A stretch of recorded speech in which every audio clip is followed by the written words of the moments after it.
Hello बच्चों, मैं शबाना ज्ञान विकास इंग्लिश मीडियम स्कूल से। और आज मैं आपके लिए लेके आई हूँ आपका दूसरा लेसन जो है बचपन, आपका वसंत भाग 1 से। ठीक है, आप उस बुक को निकालिए। पेज नंबर आपका वसंत भाग ये वाला आपका बुक है।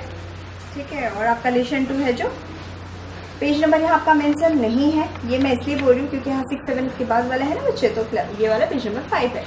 तो ये वाला आप निकालिए। निकाल चुके हो? ठीक है, तब हम इसको पढ़ेंगे आज। बचपन से पहले मैं बता दूँ उसमें कुछ। ठीक है, पहले आपको पता चलना चाहिए कि टॉपिक क्या है। बचपन है कि आपको पता है कि आपके घर में दादी नानी सब रहते होंगे, है ना। और हमें लगता होगा कि दादी नानी कैसे हैं, वो अपनी स्टोरी बताते होंगे कि हम अपने ज़माने में क्या कर रहे थे, हम अपने ज़माने में कैसे चल रही हूँ, कैसे कर रही हूँ, खाना कैसे बना रहे थे, कपड़े कैसे पहनते थे, चलना कैसे, मुझे क्या चीज़ पसंद है। हर इंसान को अपने जनरेशन का बयान करना अच्छा लगता है। तो नानी को या दादी को उनको उनको अच्छा लगता होगा कि आप लोग को सुनाना कि हम अब कैसे हैं, कैसे लग रहे हैं, है ना, वो कैसे रहते थे और अभी कैसा है। तो हम कंपेयर करते होंगे, हाँ मेरी दादी वैसा कर रही थी, हाँ मैं भी आज वैसे पहन रही हूँ जैसे दादी पहनती है। चलो देखते हैं। यहाँ पे बचपन की जो लेखिका है, ये कहानी है, इनकी लेखिका है आपके कृष्ण शुभती जी। ठीक है, तो चलते हैं। पहला बच्चे पेज नंबर निकालो 5, इसमें है बचपन लिखा हुआ है, लेसन 2 है आपका। चलिए हम स्टार्ट करते हैं। मैं तुम्हें अपने बचपन की ओर ले जाऊंगी। वो बोल रही हैं, मैं तुम्हें अपने बचपन की ओर ले जाऊंगी। चलो देखते हैं क्या बोल रही है वो। मैं तुमसे कुछ इतनी बड़ी हूँ कि तुम्हारी दादी भी हो सकती हो, तुम्हारी नानी भी। मैं भी बताई थी, है ना। वो अपनी फीलिंग बयान कर रही है यहाँ पे। बड़ी बुआ भी, बड़ी मौसी भी, परिवार में मुझे सभी लोग जीजी कहकर ही पुकारते हैं। वो कह रही हैं उनको परिवार में से जीजी बोलते थे। हाँ, मैं इन दिनों कुछ बड़ा यानी उम्र में सियाना महसूस करने लगी हूँ। इनको लग रहा है कि वो बढ़ रही हैं, चालाक हो रही हैं, है ना। तो वो क्या महसूस कर रही है वो चीज़ वो यहाँ लिख रही है, अपने बचपन की कहानी को यहाँ बता रही हूँ। चलिए देखते हैं क्या बता रही है। और शायद इसलिए कि पिछले शताब्दी में पैदा हुई थी। शताब्दी मतलब बच्चे यहाँ पे 100 साल गुजर जाने के बाद, 100 साल होने के बाद शताब्दी होती है। ठीक है, वो वही बता रही है। मेरे पहनने ओढ़ने में भी काफ़ी बदलाव आए हैं। पहले मैं रंग बिरंगे कपड़े पहनती रही हूँ, नीला, जामुनी, ग्रे, काला, चॉकलेटी। अब मन कुछ ऐसा करता है कि सफ़ेद पहनो। वो बता रही है पहले उनको कौन सा कलर पसंद था, अब उन्हें कौन सा कलर पसंद है। ठीक है, गहरे नहीं हल्के रंग। मैंने पिछले दशकों में तरह तरह की पोशाकें पहनी हैं। पहले फ्रॉक, फिर निकर वकर, स्कर्ट, लहंगे, गरारे और अब चूड़ीदार और घेरेदार कुर्ते। अब देखते हैं इस पैराग्राफ में क्या बोल रही है। उनको कौन सी कलर के कपड़े पसंद थे, जैसे कि नीले रंग, हर कलर यहाँ पे बयान किए गए हैं। ठीक है, उनको कौन से कलर का कपड़े पसंद है और क्या खाना पसंद है वो बयान कर रही है यहाँ पे। फिर बता रही है वो क्या। चलिए देखते हैं बच्चे। बचपन के कुछ फ्रॉक तो मुझे अब तक याद है। उनको क्या याद है वो भी देखिए बयान कर रही है यहाँ पे। हल्के नीली और पीली धारी वाला फ्रॉक, यानी कि पीली और नीली क्या है बच्चों, ये कलर है। ठीक है, रंग है। धारी वाला फ्रॉक मतलब धारीदार जो साइड होता है ना, किनारा साइड, वो वाला है यहाँ। ठीक है, गोल कलर और बाजू पर भी गोल कफ। कफ क्या होता है, गोल कफ होता है ना, बाजू पर भी ये वाला हैंड में होता है ना, घेर घर कर टाइप का। आजकल हम लोग भी पहनते हैं वही टाइप, पता है, नया स्टाइल का ये वाला होता है। ये पुराने वाला था। तो अभी क्या होता है ना, हर जनरेशन बताते हैं। तो यहाँ पे भी शोभती जी बता रही है उनको क्या पसंद है ना, कौन से कलर के वो पहनती थी और अभी हम लोग वो चीज़ कर रहे हैं कि नहीं। तो आप लोग देख रहे हो कि हम भी ये वही चीज़ हमारे कर रहे हैं कि नहीं, जैसे हमारी दादी और नानी करते थे। शोभती जी भी वही बैन कर रही है यहाँ पे। एक हल्के गुलाबी रंग का बारीक चुन्नटों वाला घेरेदार फ्रॉक, नीचे गुलाबी रंग की फ्रिल मतलब घेर होता है जैसे। ठीक है, उन दिनों फ्रॉक के ऊपर की जेब में रुमाल और बालों में इतराते रंग बिरंगे रिबन का चलन था। वो बोल रही है कैसे वो रंग बिरंगे का रिबन बांधती थी, यानी कि रिबन आजकल भी हम बांधते हैं, है ना। आप लोग स्कूल लगा के आते हो ना रिबन हेयर पे, तो वही वाला वो भी उनको भी पसंद था, वही वाला, वो भी वही चीज़ यूज़ कर रही थी अपने हेयर पे। लेमन कलर का, लेमन कलर क्या होता है, वो भी कलर रंग होता है ना।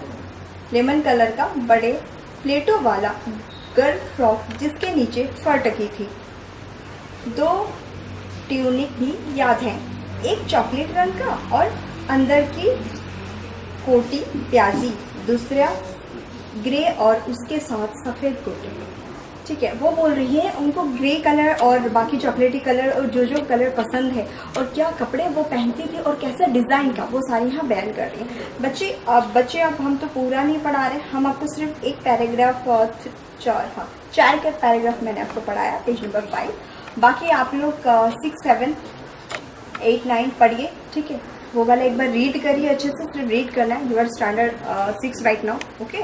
तो आप एक बार ठीक से अच्छे से पढ़ो, उस चीज़ को समझने की कोशिश करो कि सोबती जी क्या बयान कर रही है आप, और कंपेयर करना ज़रूर कि अपने बचपन में आपको जो कलर पसंद है शायद आपकी दादी नानी को वही चीज़ पसंद हो, तो सोबती जी भी वही बतानी कि उम्र में वो ज़्यादा बड़ी है और हो सकता है नानी लगे आपको, दादी नानी कुछ भी बोल सकते हैं आप यहाँ पे कि बड़ी, जैसे भाभी बड़े उम्र दराज हो गई हैं, पहले उनको क्या पसंद था, अब उनको क्या पसंद है। ठीक है बच्चों, बचपन क्या होता है ना, बचपन हर इंसान का, जैसे कि एक जनरेशन क्रॉस करने के बाद कुछ जनरेशन आता है कि जैसे दादी हो गए, आपकी दादी से पहले उनकी मम्मी, जैसे आपकी मम्मी है, आपकी मम्मी की एक मम्मी होंगी, है ना, क्या बुलाते हैं आप उनको, नानी, है ना। आपके पापा की मम्मी को दादी बोलते हैं ना, तो वही चीज़ है। तो सब जनरेशन का अलग अलग होता है, जनरेशन क्रॉस होता है, हम अभी आएंगे फिर हमारे बाद जनरेशन, ऐसे जनरेशन चेंज होता रहता है। तो बट हम कंपेयर करेंगे कि हाँ वो अच्छा रहता है, दादी बोलते हैं जैसा कि हमें क्या पसंद है अब हमें, तो वो कंपेयर करते हैं, कंपेयर नहीं, वो अपनी दिल की ख्वाहिश बता रही कि मैं ये कर रही थी, आज मैं ये कर रही हूँ, है ना, क्या पसंद था अब कैसा है, अच्छा लगता है, वो खुशी महसूस होती है बयान करते हुए। और आप लोग को भी मजा आता होगा, हाँ मेरी दादी ने ये किया था, आज देखो हम भी वैसा कर रहे हैं, है ना बच्चों।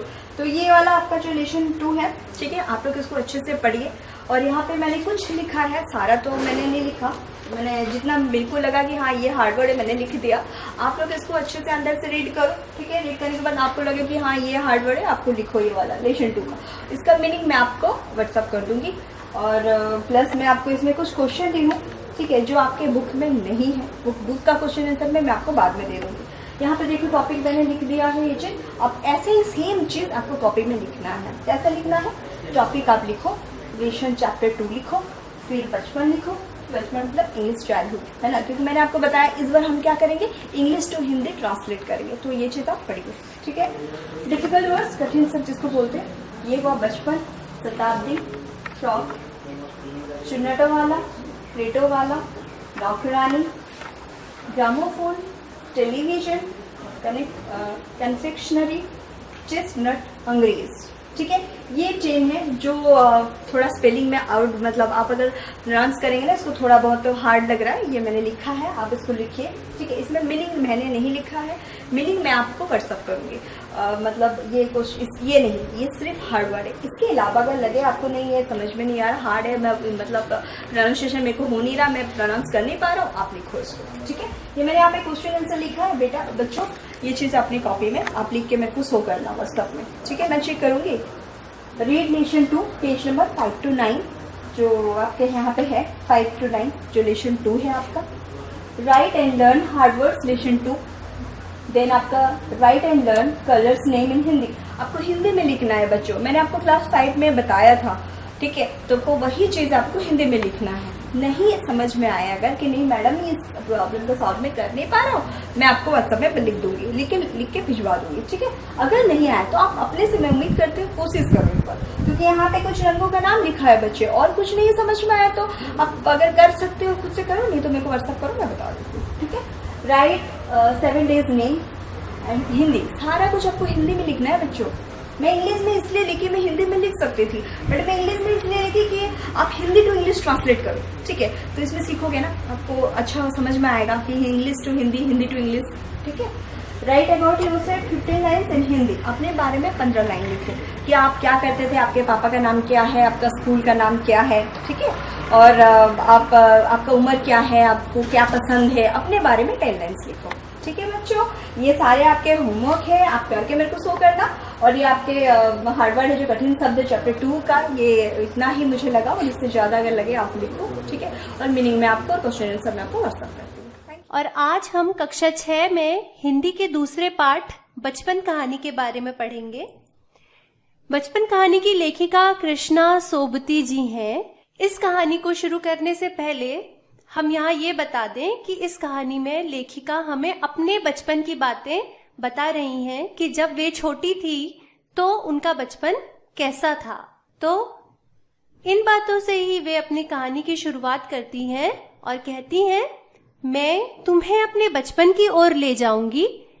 मैं तुमसे कुछ इतनी बड़ी हूँ कि तुम्हारी दादी भी हो सकती हूँ और तुम्हारी नानी भी, बड़ी बुआ भी, बड़ी मौसी भी। परिवार में मुझे सभी लोग जीजी कहकर ही पुकारते हैं।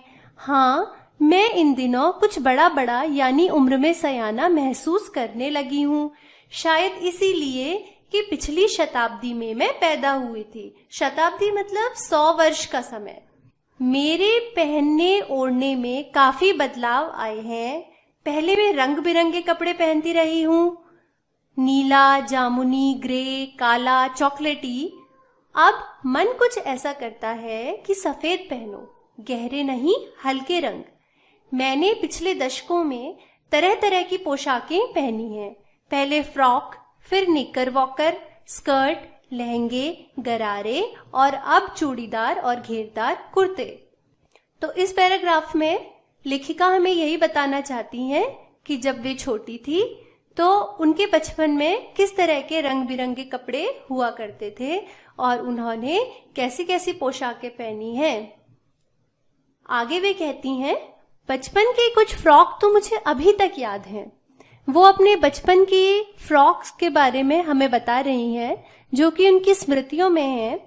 हल्की नीली और पीली धारी वाला फ्रॉक, गोल कॉलर और बाजू पर भी गोल कफ, एक हल्के गुलाबी रंग का बारीक चुन्नटों वाला घेरदार फ्रॉक, नीचे गुलाबी रंग की फ्रिल। उन दिनों फ्रॉक के ऊपर जेब में रुमाल और बालों में इतराते रंग बिरंगे रिबन का चलन था। लेमन कलर का बड़े प्लेटों वाला गर्म फ्रॉक जिसके नीचे फर टंकी थी। 2 ट्यूनिक भी याद है। ट्यूनिक एक ढीली ढाली पोशाक को कहा जाता है। एक चॉकलेट रंग का और अंदर की कोटी प्याजी, दूसरा ग्रे और उसके साथ सफेद कोटी। मुझे अपने मोजे और स्टॉकिंग भी याद है। बचपन में हमें मोजे खुद धोने पड़ते थे, वह नौकर या नौकरानी को नहीं दिए जा सकते थे, इसकी सख्त मनाही थी। हम बच्चे इतवार की सुबह इसी में लगाते, धो लेने के बाद अपने अपने जूते पॉलिश करके चमकाते। अब जूते कपड़े या ब्रश से रगड़ते तो पॉलिश की चमक उभरने लगती। सरवर मुझे आज भी बूट पॉलिश करना अच्छा लगता है। हालांकि अब नई नई किस्म के शू आ चुके हैं। शू मतलब जूता। कहना होगा कि ये पहले से कहीं ज्यादा आरामदेह है। हमें जब नए जूते मिलते उसके साथ ही छालों का इलाज शुरू हो जाता। जब नए जूते पहने जाते हैं तो कई बार नए जूतों के पहनने से पैरों में छाले लग जाते हैं। जब कभी लंबी सैर पर निकलते अपने पास रुई जरूर रखते। जूता लगा तो रुई मोजे के अंदर, जूता लगना मतलब छाला लगना। तो जब लेखिका बताती हैं कि जब नया जूता और पहन के उसको ज्यादा पहन के वो चलते थे तो उनके पैरों में छाले हो जाते थे और इसके बाद वे क्या करती थी, दर्द से बचने के लिए अपने मोजे के अंदर रुई लगा लेती थी। फिर आगे कहती हैं, हाँ, हमारे और तुम्हारे बचपन में बहुत फर्क हो चुका है। हर शनिचर को हमें ऑलिव ऑयल या कैस्टर ऑयल पीना पड़ता। ऑलिव ऑयल मतलब जैतून का तेल और कैस्टर ऑयल मतलब होता है अरंडी का तेल। यह एक मुश्किल काम था। शनिचर को सुबह से ही नाक में इसकी गंध आने लगती। मतलब साधारण बच्चों की तरह लेखिका को भी ऑलिव ऑयल और कैस्टर ऑयल का स्वाद बिल्कुल अच्छा नहीं लगता था। तो फिर आगे वे कहती हैं कि छोटे शीशे के ग्लास जिन पर ठीक खुराक के लिए निशान पड़े रहते, उन्हें देखते ही मितली होने लगती। खुराक मतलब मात्रा, शीशे का ग्लास मतलब कांच का ग्लास। तो वे कहती हैं कि छोटे छोटे शीशे के ग्लास जितना भी उन्हें तेल पीना है उसकी मात्रा के लिए एक निशान बना रहता था और उस ग्लास को देखते ही उन्हें मितली होने लगती। मितली माने उल्टी, उल्टी आने का संकेत होता था। मुझे आज भी लगता है कि अगर हम ना भी पीते तो वह शनिवारी दवा तो कुछ ज्यादा बिगाड़ने वाला नहीं था। सेहत ठीक ही रहती। तुम्हें बताऊंगी कि हमारे समय और तुम्हारे समय में कितनी दूरी हो चुकी है। यहाँ तक कि बचपन की दिलचस्पियां भी बदल गई हैं। यहाँ पर लेखिका कहती हैं कि उनके बचपन में जो चीजें उनको बहुत अच्छी लगती थी वो आजकल के बच्चों के बचपन में बिल्कुल बदल चुकी हैं, पूरी तरह से अलग हो गई हैं। वो कहती हैं, याद रहे उन दिनों कुछ घरों में ग्रामोफोन थे, रेडियो और टेलीविजन नहीं थे। आजकल जैसे बच्चों के पास तरह तरह के वीडियो गेम्स और तरह तरह के गेम्स होते हैं, तो लेखिका बताती हैं कि उनके बचपन में लोगों के घरों में ग्रामोफोन होते थे। ग्रामोफोन एक तरह का बाजा होता है जिसमें गाने सुने जाते हैं। रेडियो और टेलीविजन भी लोगों के घरों में नहीं होता था। हमारे बचपन की कुल्फी आइसक्रीम हो गई है, कचौड़ी समोसा पैटीज में बदल गया है, शहतूत और फालसे और खसखस के शरबत कोक पेप्सी में बदल गए हैं। उन दिनों कोक नहीं, लेमनेड विम्टो मिलती थी। तो वो बताती हैं कि उनके बचपन में लोगों के पास रेडियो टेलीविजन और ये सब नहीं होता था, ग्रामोफोन होते थे। आइसक्रीम की जगह कुल्फी खाया करते थे लोग, और आजकल जैसे पैटीज लोग खाते हैं तो उस जमाने में कचौड़ी और समोसा खाया जाता था। आजकल जो कोक और पेप्सी पीने में आता है तो उन दिनों शहतूत और फालसा, खसखस इनके शरबत पिए जाते थे, और कोक की जगह लेमनेड और विम्टो जैसे पेय मिलते थे। शिमला और नई दिल्ली में बड़े हुए बच्चों को वेंगर्स और डेविको रेस्टोरेंट की चॉकलेट और पेस्ट्री मजा देने वाली होती। हम भाई बहनों की ड्यूटी लगती शिमला मॉल से ब्राउन ब्रेड लाने की। हमारा घर मॉल से ज्यादा दूर नहीं था, एक छोटी सी चढ़ाई और गिरिजा मैदान पहुंच जाते। वहां से एक उतराई उतरते और मॉल पर कन्फेक्शनरी काउंटर पर तरह तरह की पेस्ट्री और चॉकलेट की खुशबू मनभावनी। हमें हफ्ते में एक बार चॉकलेट खरीदने की छूट थी। सबसे ज्यादा मेरे पास ही चॉकलेट टॉफी का स्टॉक रहता। मैं चॉकलेट लेकर खड़े खड़े कभी न खाती, घर लौटकर साइड बोर्ड पर रख देती और रात को खाने के बाद बिस्तर में लेटकर मजे ले खाती।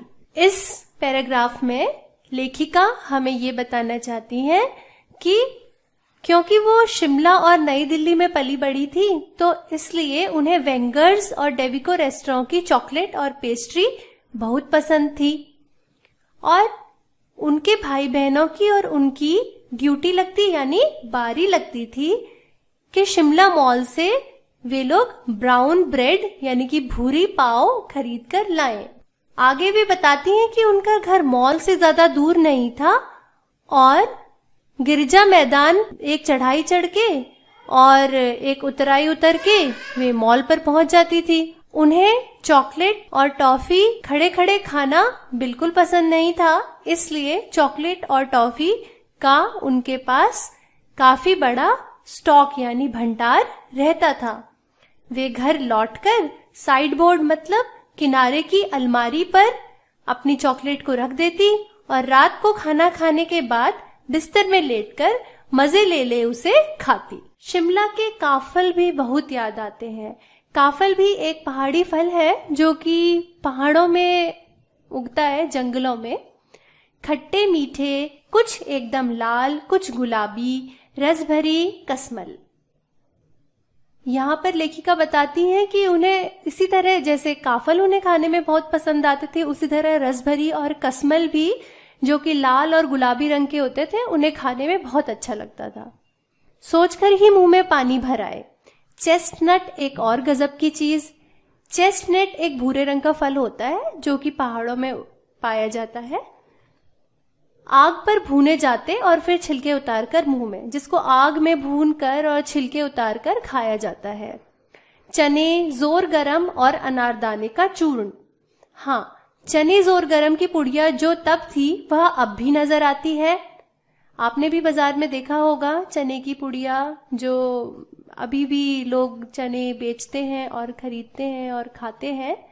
तो उसी तरह की पुड़िया जैसी आज मिलती है वैसी ही पुड़िया तिकोनी सी लेखिका के बचपन में भी मिलती थी। पुराने कागजों से बनाई हुई इस पुड़िया में निरा हाथ का ही कमाल है। निरा मतलब पूरा का पूरा हाथ का कमाल है। नीचे से तिरछी लपेटते हुए ऊपर से इतनी चौड़ी कि चने आसानी से हथेली पर पहुंच जाए। एक वक्त था जब फिल्म का गाना चना जोर गरम बाबू में लाया मजेदार, चना जोर गरम, यह गाना उन दिनों स्कूल के हर बच्चे को आता था। कुछ बच्चे पुड़िया पर तेज मसाला बुरकवाते मतलब छिड़कवाते। पूरा गिरजा मैदान घूमने तक यह पुड़िया चलती। घूमते घूमते लोग चने खाते रहते थे। एक एक चना पापड़ी मुंह में डालने और कदम उठाने में एक खास ही लय रफ्तार थी। आगे कहती हैं, छुटपन में हमने शिमला रिज पर बहुत मजे किए हैं, घोड़ों की सवारी की है। शिमला के हर बच्चे को कभी ना कभी यह मौका मिल ही जाता था। हम जाने क्यों घोड़ों को कुछ कमतर करके समझते, उन पर हंसते थे। ननिहाल के घोड़े खूब हृष्ट पुष्ट मतलब मोटे ताजे या फिर स्वस्थ, और खूबसूरत मतलब सुंदर।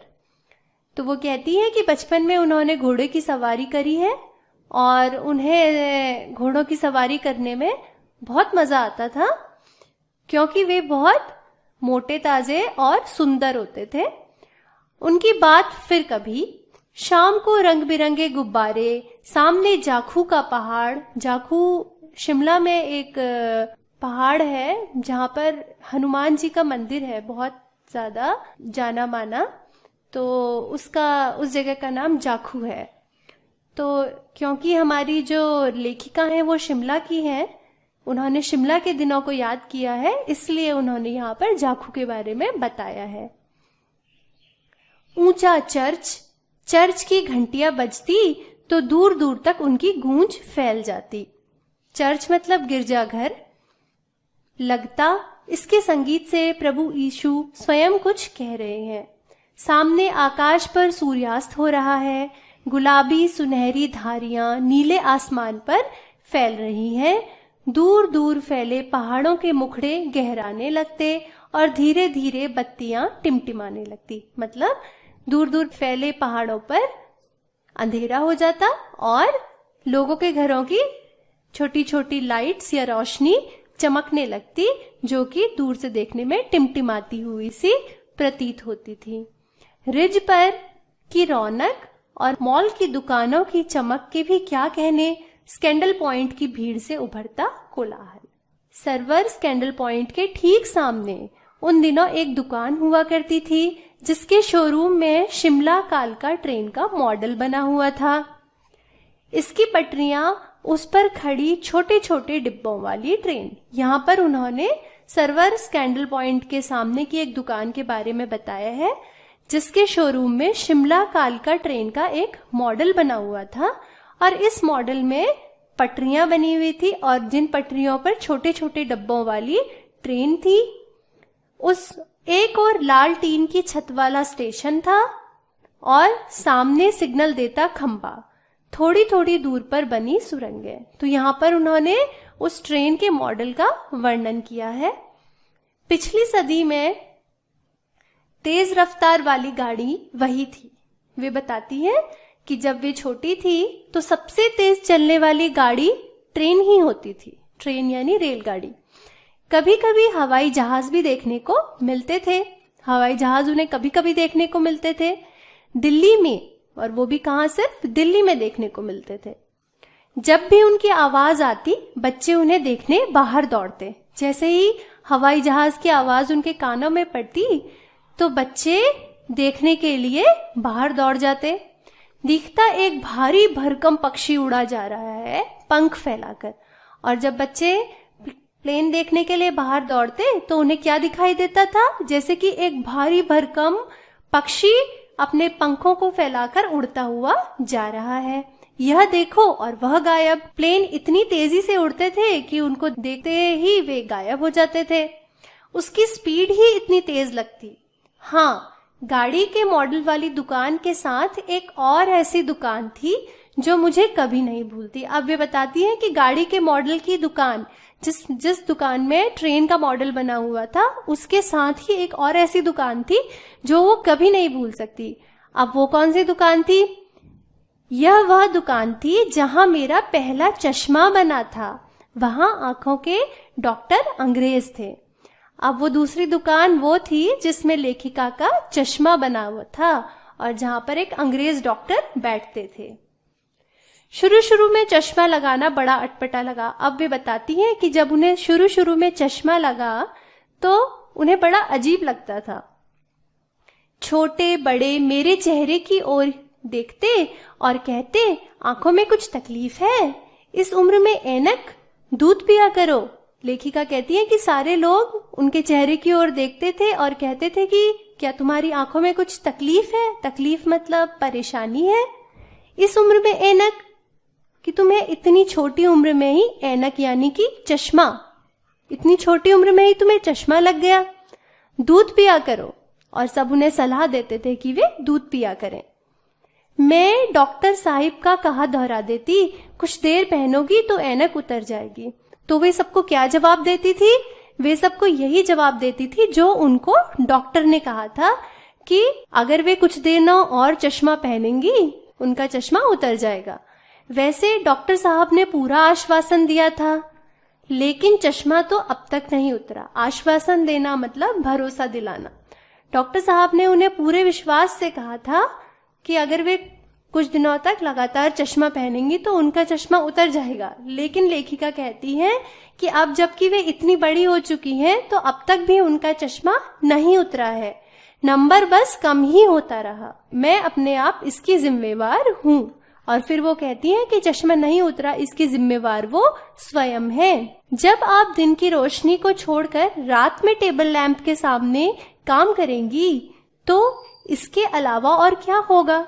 वे बताती हैं कि उनका चश्मा इसलिए नहीं उतरा क्योंकि वे दिन की रोशनी को छोड़कर रात में टेबल लैंप में बैठकर काम करती थी। अब फिर वे आगे कहती हैं, हाँ, जब पहली बार मैंने चश्मा लगाया तो मेरे एक चचेरे भाई ने मुझे छेड़ा। वो कहती हैं कि जब उन्होंने पहली बार चश्मा पहना तो उनके एक चचेरे भाई ने उनको छेड़ा या सताया। और क्या कहा, देखो देखो कैसी लग रही है, आंख पर चश्मा लगाया ताकि सूझे दूर की, यह नहीं लड़की को मालूम सूरत बनी लंगूर की। इस पर लेखिका फिर आगे बताती हैं, मैं खीजी कि मुझ पर क्यों दोहराया जा रहा है। वे कहती हैं कि मुझे बहुत चिढ़ लगी। खींचना मतलब होता है चिढ़ना, कि ये जो शेर है वो मुझ पर क्यों दोहराया जा रहा है या ये कविता मुझ पर क्यों कही जा रही है। पर शेर बुरा न लगा, उन्हें कविता तो अच्छी लगी, लेकिन उन्हें गुस्सा इस बात पे आया कि कविता उन पर क्यों कही जा रही है।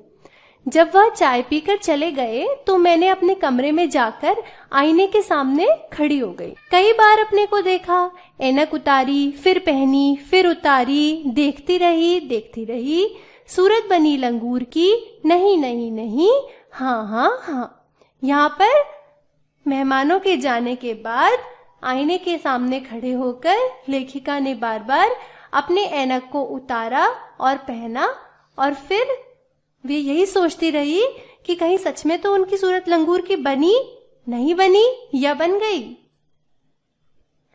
फिर आगे बताती हैं, मैंने अपने छोटे भाई का टोपा उठाकर सर पर रखा। कुछ अजीब लगा, अच्छा भी और मजाकिया भी।